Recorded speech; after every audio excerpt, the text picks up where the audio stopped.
Okay. So I'm sorry to see you're not taking any of my advice regarding this clip art here, or if you drew it, you're not communicating with me at all about it. Also, the font is one that's on everybody's computer. So that's a bummer. All right, so I'm not going to bring that up again. You can look back at my old critiques if it concerns you in the future. All right, that looks good, well organized, everything's spelled right, good table of contents. Okay, so you want to be consistent with capitalizing or not capitalizing. The other thing is in graphic design, there's two things that graphic designers are always doing. One is editing out hyphens and editing out widows. So you know what a hyphen is. A widow is one word on a line. Then the way to fix that is you add more copies so that it has a friend, or you just start returning smaller words so that it flows differently. All right. It's a nice way to show the colors, color on color. Again, there's another widow. This is a little tight. There's no reason to have this much. All right, what is applying the signature? So this actually makes your signature look squished.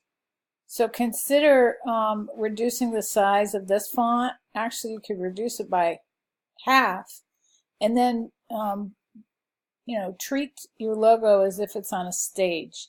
You always want, you know, beautiful space around it, healthy space around it. You want it to be by itself. So let me show you a good example. All right, so Carl's is a nice example. See this logo? He keeps the type away from it. It's like it's on stage. Taylor's logo is probably my favorite logo. He put a lot of thought into it, and it's doing, you know, this cool thing with his name, the T and the L. That would print well at any size. But most importantly, he's keeping things away from it. You see what it looks like on this white page? It really has a lot of power and impact because nothing's crowding against it. So same with this, you know, I don't think you need the body copy this large, but what is important is the incorrect signature, what people aren't allowed to do. Another widow. Now your font looks distorted. So when you want to scale it, hold down the shift key at the same time and it'll keep the proportions. So these letters look like they were stretched. All right, so where you put Sloan Creations on the envelope is where a stamp will be. So part of it will be covered. And I don't know if the post office will take it because they like to be able to show that it was stamped. And it'll be kind of hard to see the stamp with your logo underneath it. So consider reducing your logo by half and then putting the postal information underneath it. You probably don't need an email on an envelope, just like the address and the zip code. And then you want to go to some trouble and at least center justify. I don't like center justification, but it might work well with yours because you've got very simple information.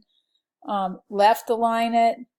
At least make it look organized. These lines of type don't look like that happen. So left justify or center justified, make it happen. All right. And again, this one is stretched. So Sam, work on consistency. This is actually not a website. This is your email address. A website, it would be wordpress.com, right? Let me know if you have any questions. There's some tweaking you need to do throughout.